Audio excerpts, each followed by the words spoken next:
Hello, hello. Welcome to Training Tuesday.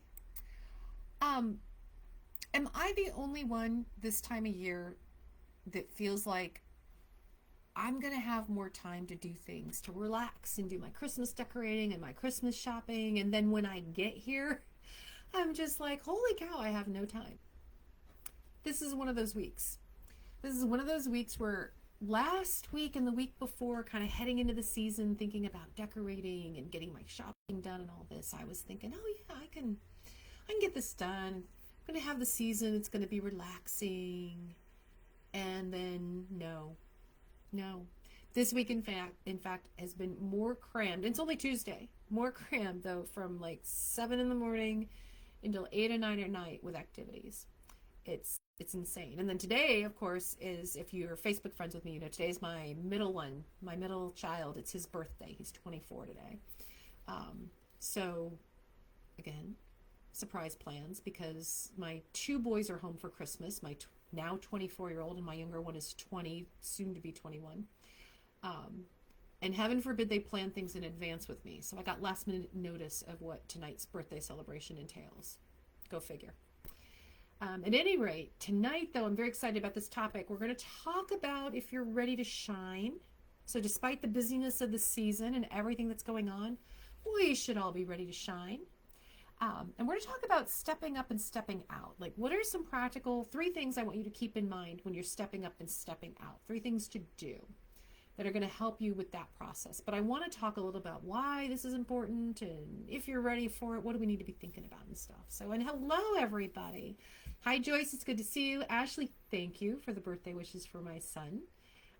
Hey, Jill. Thank you also. And hey, Jackie. Good to see you, ladies. So, um, I want to start tonight actually by sharing a story. It's all related to the shine thing. Don't worry.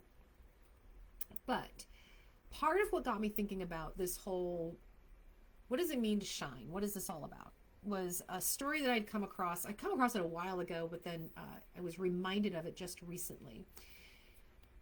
And it's the story of the clay Buddha.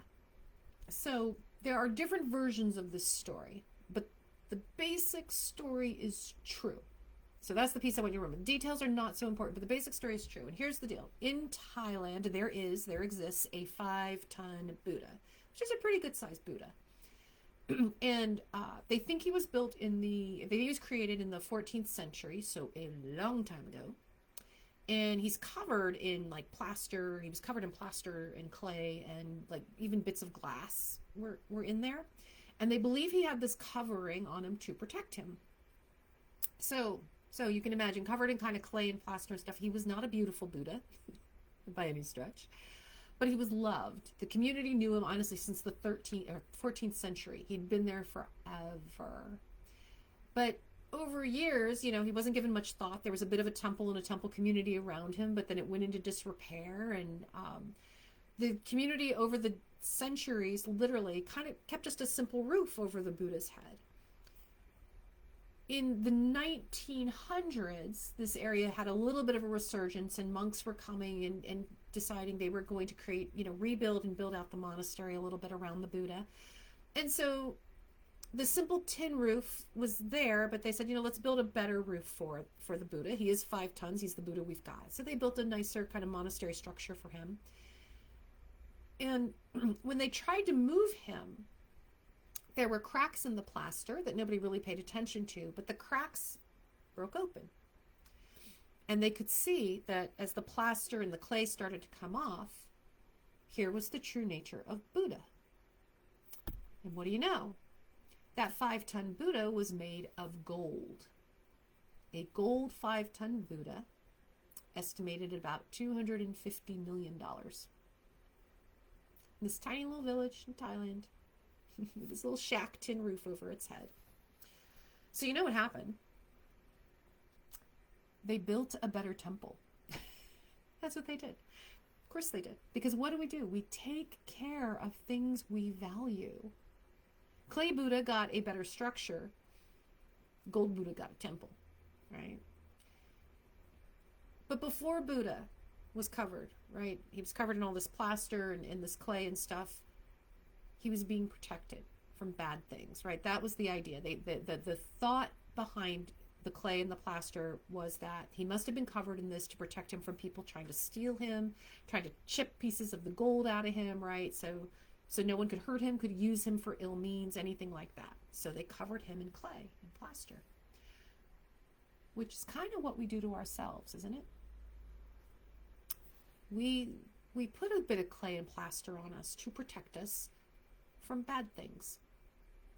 And even more, family and friends will slap a layer of clay and plaster on us, won't they? To protect us from bad things. And we do it because it's all about don't appear too smart. Why? Because other people might feel bad, or they might think you're stuck up. Don't appear too loud or too big in a space, because other people might be offended by that. Don't appear too pretty. Don't dress up. Don't put on makeup. Don't make yourself look. Who do you think you are? Are you conceited? We put the layers on us to protect ourselves from other people's negative reactions. And the result is that we play very small. We play small. We keep ourselves less smart. Not sure if that's grammatically correct, but it's still true. Less smart, less pretty, less quick, less funny, less clever, less opinionated, less everything, so that other people are more comfortable, so that we don't interfere with their comfort zone. We cover up our true selves. We cover up our true beauty. We cover up our true light. Whatever our golden layer is, we cover it up with the plaster and clay, because heaven forbid other people be made uncomfortable and then they judge me. And what happens when we cover ourselves up? We forget, right? We forget what's under there. But here's the thing, when we cover ourselves up, not only are we protecting ourselves, we take care of ourselves according to how we feel about ourselves and how we think about ourselves. And if we've got all these layerings and we think we're nothing more than this clay and plaster and broken glass cover, what do? We build a tin roof over ourselves. But if we believed ourselves to be this amazing golden goddess, golden Buddha, how would we treat ourselves instead? We would take care of ourselves because we value ourselves. So the other piece of this is when we cover up our golden glory, right? We cover ourselves up. How is anybody expected to see that? How is anybody supposed to know? We've forgotten it's there, and now we're not showing it to them. I was listening the other day to an interview with Tara Brach. Tara Brach is a really well-known author, and she's a teacher of Buddhism.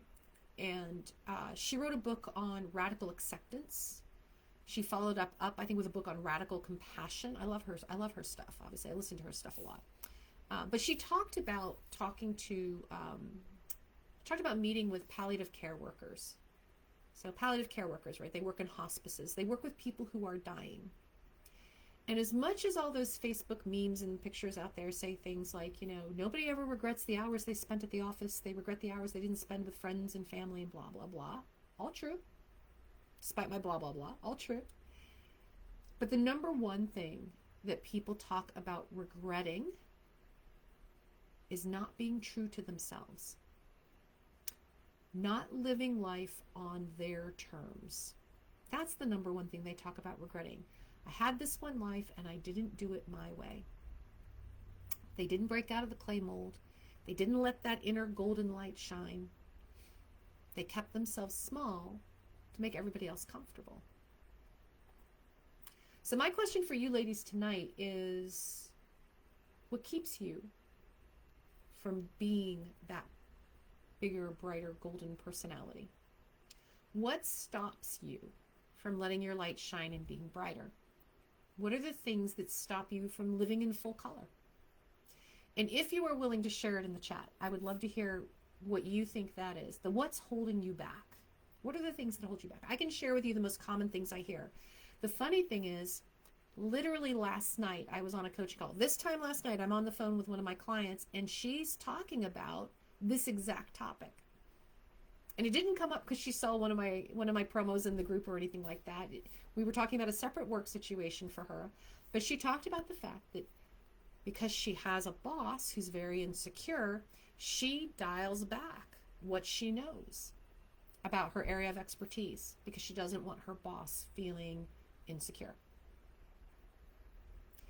This is what we do. We think we're being political, we think we're being kind, but what we're actually doing is we're stifling ourselves. Number one reason we do this is that we make other people's goals, their feelings, their priorities, their needs, their wants, we make them the priority instead of ourselves. When it comes to stepping out and doing that thing that you would love to do, this is what the true you really wants to do, but I'll get to it one day. Now's not a good time. Boy, we use that excuse a lot, don't we? Not a good time. Not right now. I'm too busy.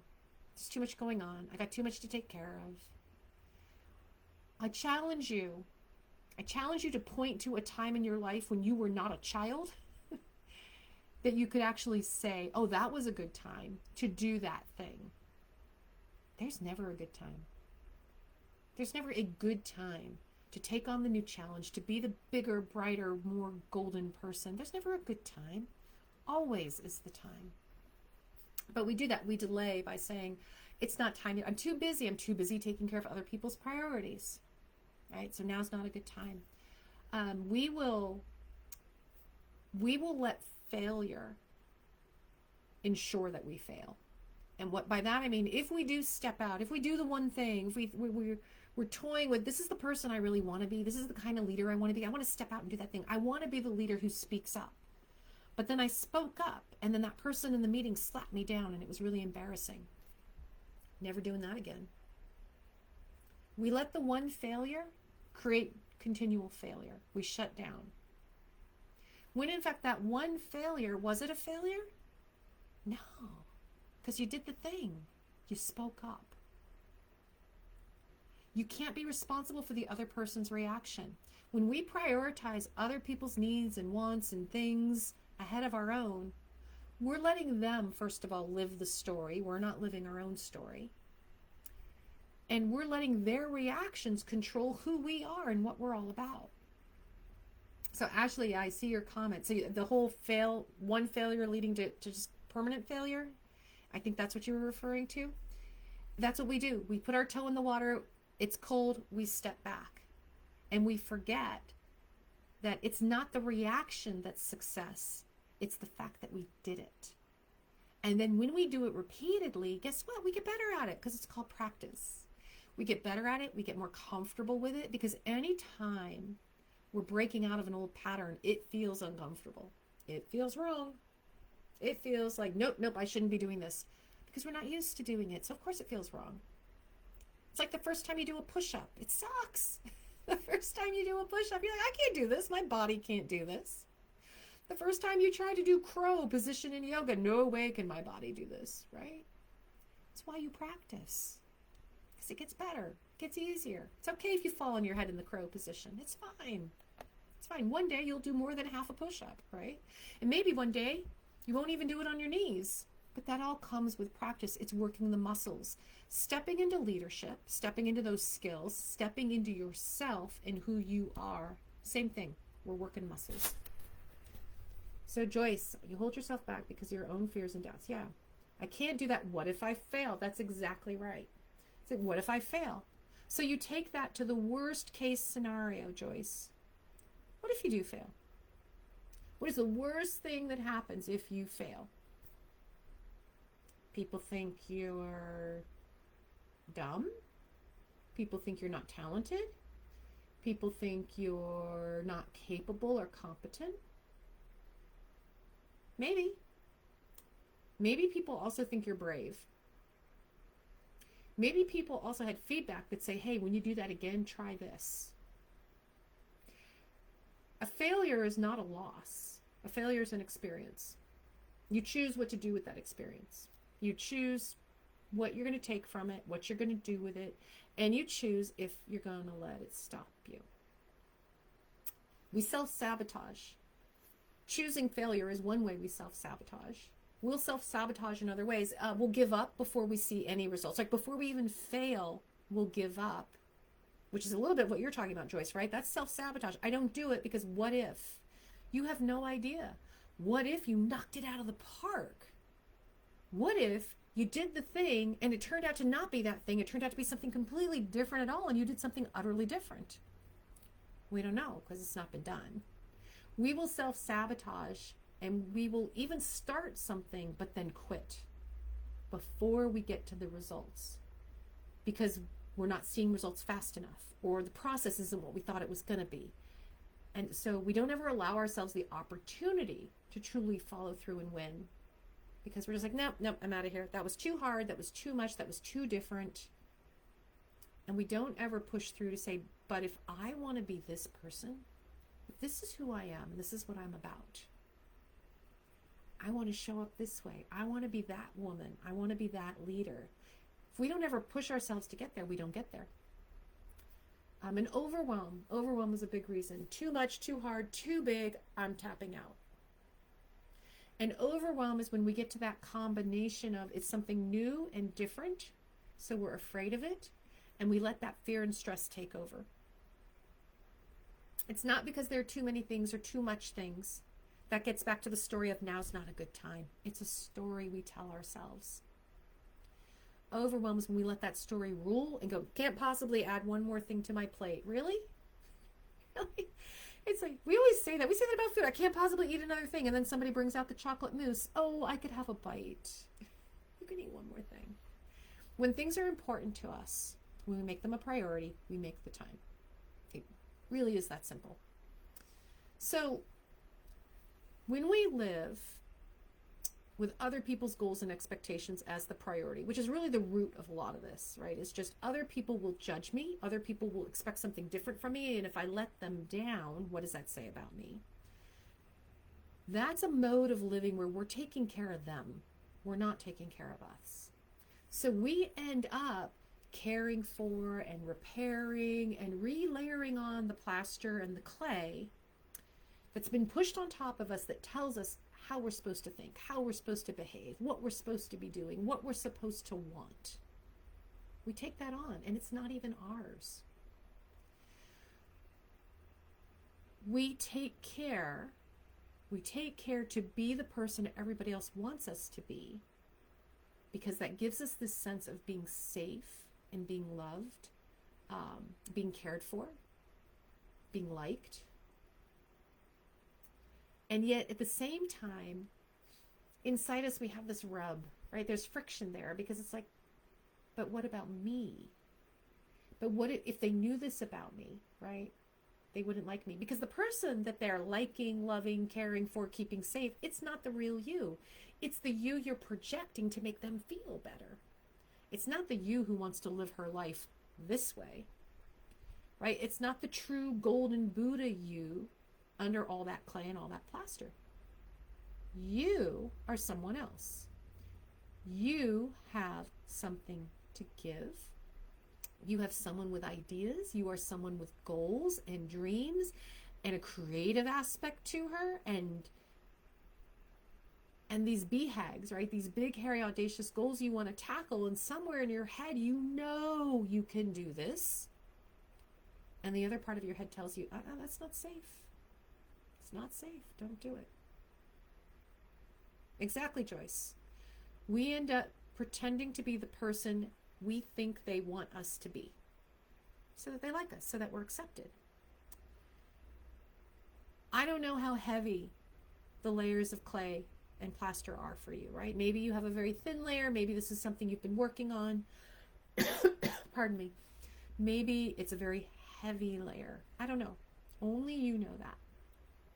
What I do know is it doesn't matter how thin or thick that layer is. It is blocking your golden light.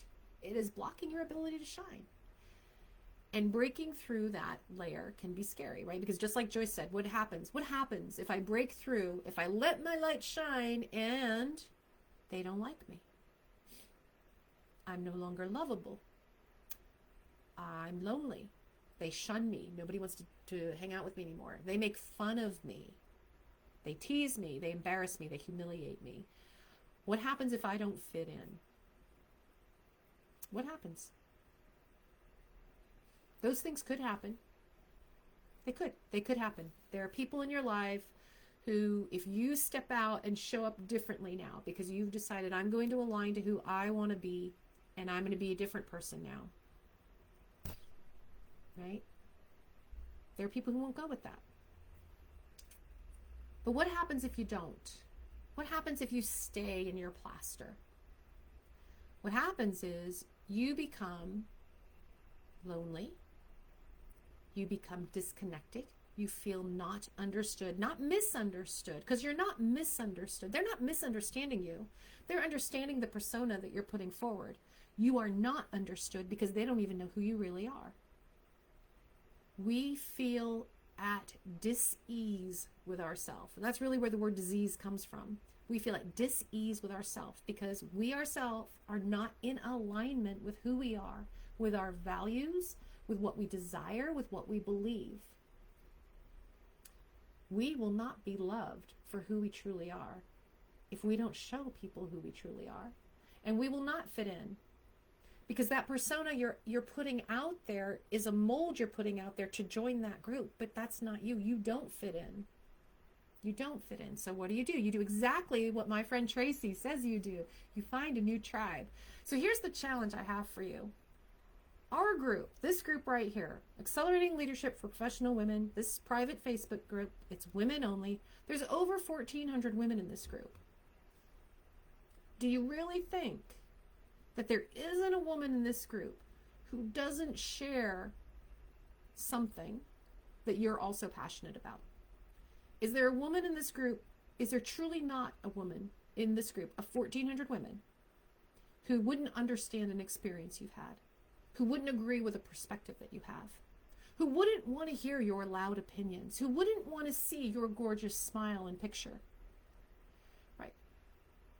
Is there truly not another woman who wouldn't cry about the same thing, who wouldn't have that same traumatic experience, who couldn't offer you compassion or understanding for who you truly are?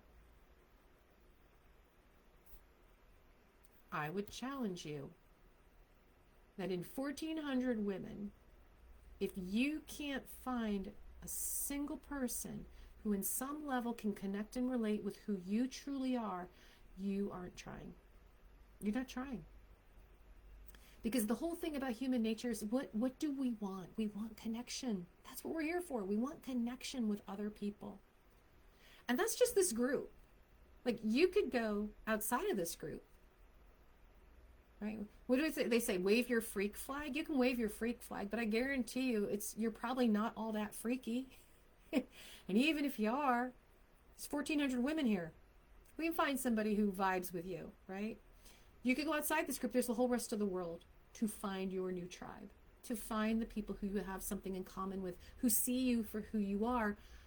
But for them to see you who you are, you have to take off the clay and the plaster. And the thing is, you would not be here in this group if there wasn't a part of you for whom this was important, for being true to you, true to your values, for leading your way, for showing up at work as the leader you know you can be, for showing up at home as the leader you know you can be. We are CEOs of our lives, not just our jobs, right? You wouldn't be part of a group like Accelerating Leadership for Professional Women if you weren't ambitious and ready to be that woman you already know you can be. Something more. The women in this group want something more for themselves. And they know that it's there. They're just figuring out, how do we get there? How do I get started? So that's what we're going to talk about. We're going to talk about how you get started, the 3 steps. All right, are you guys ready? 3 steps. And really it's 2 steps. Well, that's 3 steps. It's 3 steps. I was going to say 2.5 steps, but that's not quite right. The third step is a different, I have 2 offensive moves and 1 defensive move. That's what I've got going on. So the first offensive move is know thyself. You have to know who you are. Journal it, speak it, record it, do a video of yourself. Work through, though, who is that woman that you want to be? that maybe you already are in some parts, but there's still pieces of you going, yeah, but I'm not quite her yet, right? Who is that leader who owns her personality, who owns her looks, who owns her education, who owns who she is, right? Who is she? Here's the deal. You're not your role. So if you sit down to journal, who am I? And you write mother, right? What's my go-to? People like, tell me about yourself. Well, I'm a mother of 3. Okay. I've been in corporate marketing for almost 30 years now.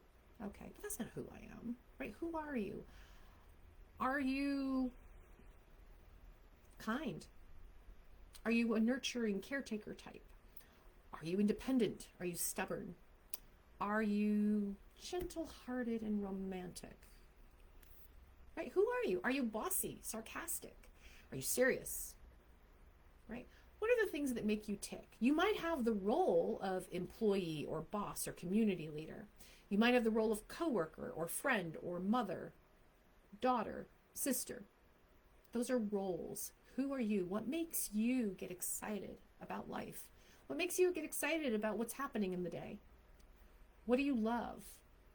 What smells do you love? What's your favorite foods? What kind of environment?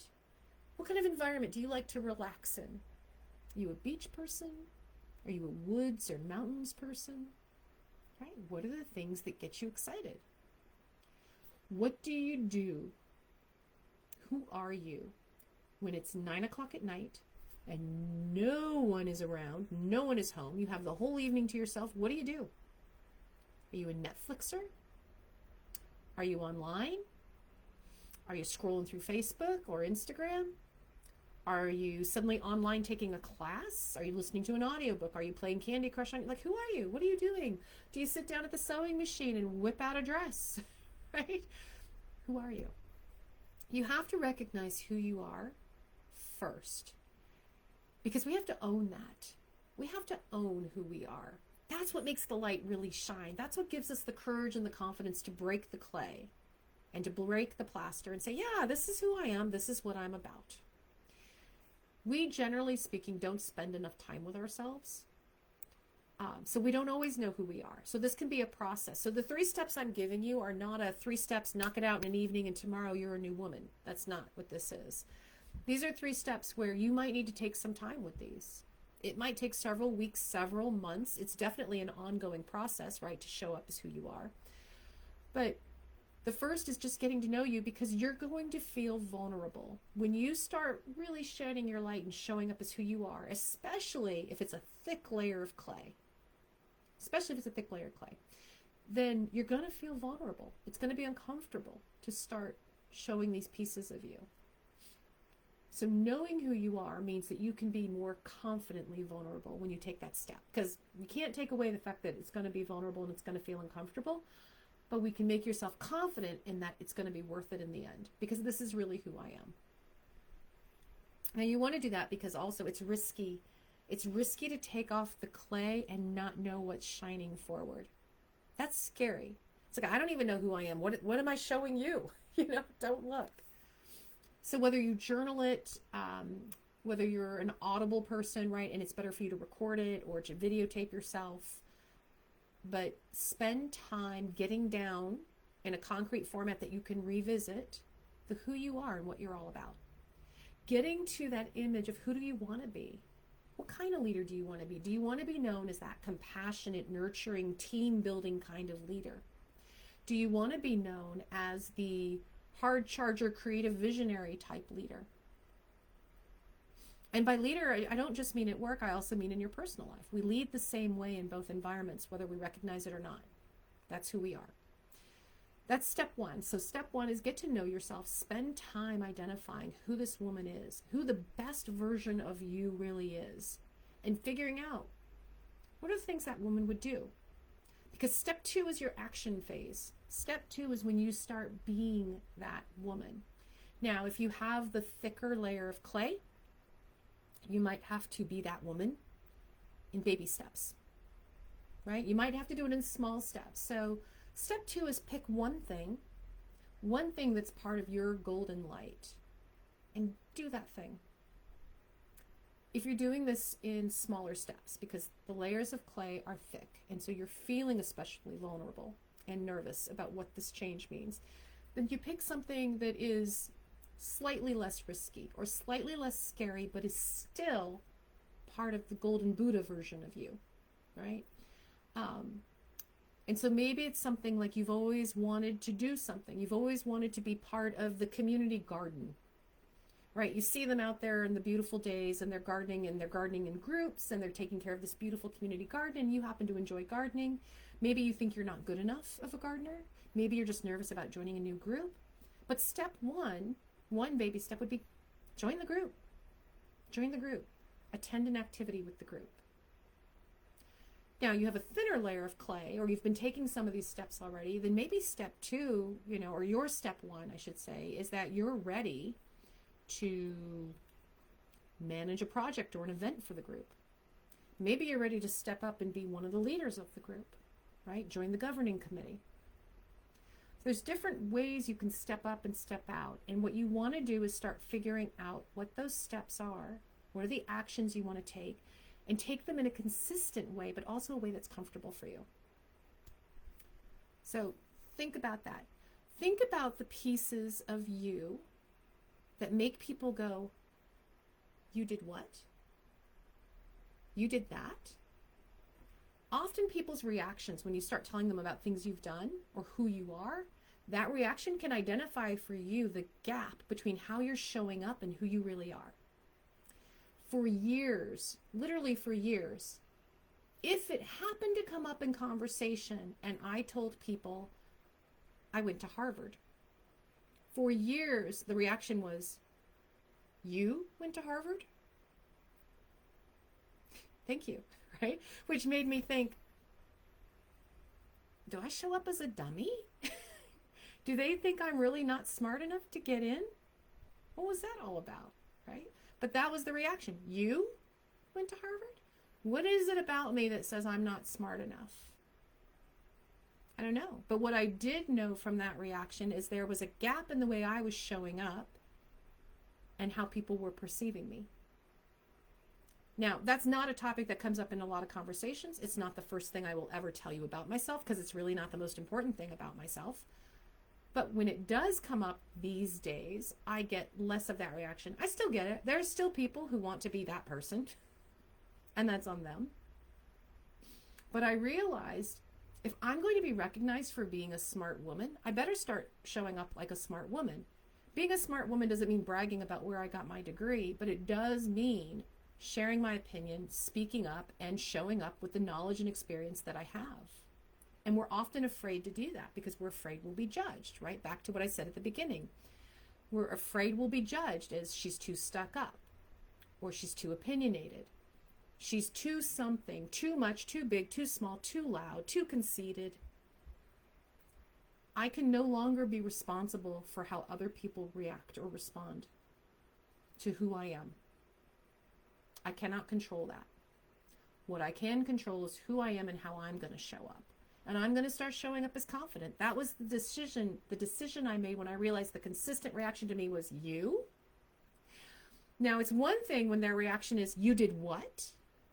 Of course you did, right? You did what? The excitement around you did that amazing thing, that's so cool, is very different than you. And that's the difference you want to listen for. When I say that I've done something weird, something amazing, something incredible, I want my friends' reactions to be, of course she did. I want them to roll the eye. I want them to laugh at me. But what I get from that reaction is the acceptance that they see me and they know who I am. So yeah, am I going to do something ridiculous? Of course I am. Of course you did. And I want to be able to give them the same acknowledgement and validation that I see them for who they are. And then I accept that. That's what we're looking for when we're looking for that new tribe. This is who I am. This is what I'm about. And open arms with, of course you are. Of course that's who you are. And we can enjoy that. So start small if you need to. Go big if you're ready. But pick something from the file of, I want to shine like this. This is who I want to be. And then take as many baby steps as you need to get there. But start changing your behavior to be that person. Joyce, you have more layers than Randy, the little brother from A Christmas Story. Joyce, you can pick which layers you want to remove at which time. That's the beauty of it. Okay, step 3. So step 1, know yourself. Step 2, take an action. You have to start moving into action or you never become that woman. Step 3 is the defensive mood. Those are your 2 forward action offensive moods. Step 3 is your defensive mood. The defensive mood is that you have to prepare for the crab bucket, because there's always a crab bucket. We all have one. Sometimes the crab bucket is your entire family. Sometimes it's just a friend or two. But you are not a crab, right? So the crab bucket analogy, I first read it with Elizabeth Gilbert, Eat, Pray, Love. And she may have gotten it from somewhere, but she's the first person I attribute it to, so I always give her credit. The crab bucket is, think about the bucket of crabs, right? There's a bucket, there's a bunch of crabs in it. What do you see? The crabs are all climbing all over each other and stuff. It's all good.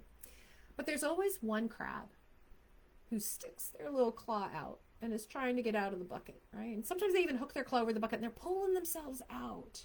And what happens?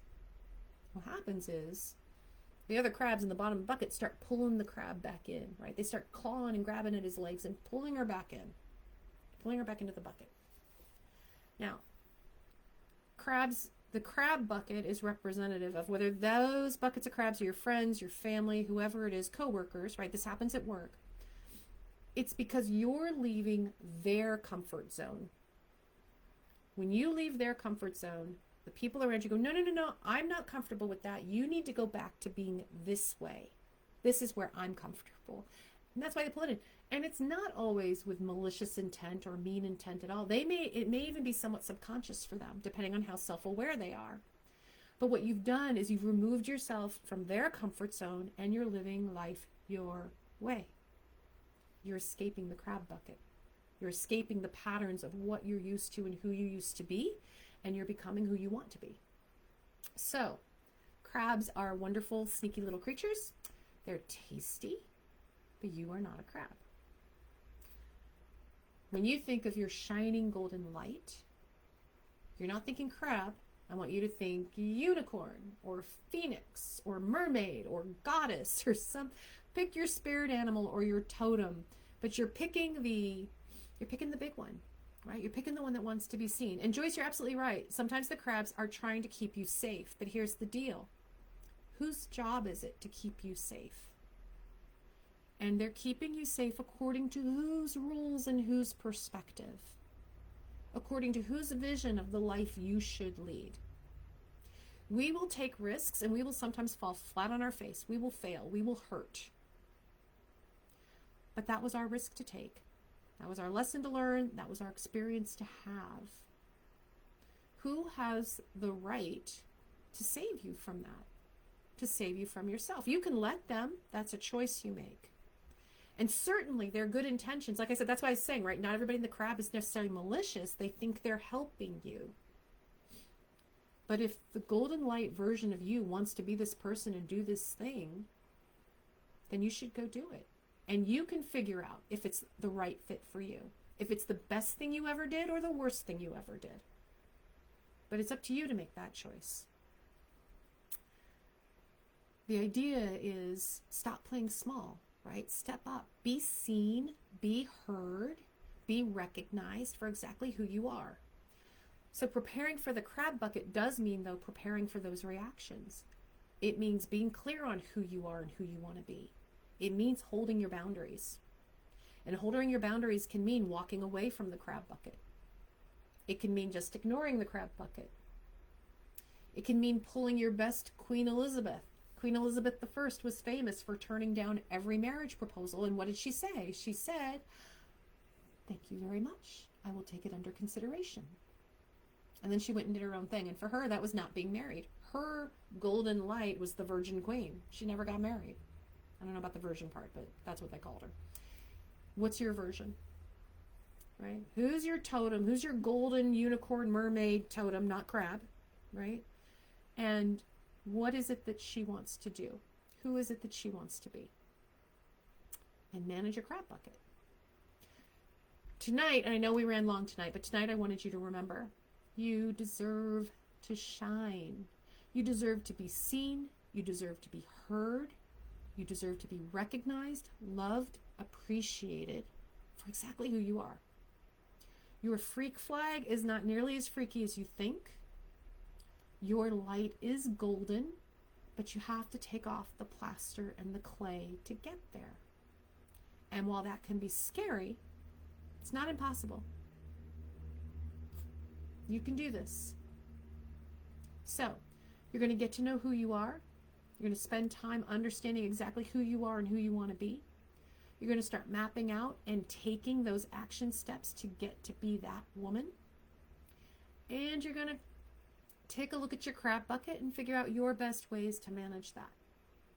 Those are your 3 steps. So for tonight, if you are finding yourself struggling with any of this, finding your light, figuring out who you are, figuring out what step you're going to take, right? What's going to be that first crack in the plaster, or help battling back the crabs, I invite you to call me. As always, I offer the Dirty Girl Mini Dig, the free 15-minute coaching call. And the goal of that call is to focus on you and get you to that one action step, whether we get clarity on who you are, whether we identify the action step you need to take, or we figure out the boundary holding action that keeps your crabs at bay. But we can do it in 15 minutes if we stay focused. It is a sales-free call. It is a coaching call. It's not a sales call. So it's all about working with you on the issue you want to bring to the table and making sure we get you to a next step in action that gets you closer to your golden Buddha light. So thank you for sticking around and joining me tonight. If you'd like to take advantage of the Dirty Girl Mini Dig, I'm going to ask you to drop the word dig in the comments, and I'll reach out to you and we will get those 15 minutes scheduled. So drop the word dig and we'll have a chat. Otherwise, appreciate you guys joining me tonight and sticking around. As always, Training Tuesday is my favorite night. I hope you guys have a great week and I look forward to talking to you.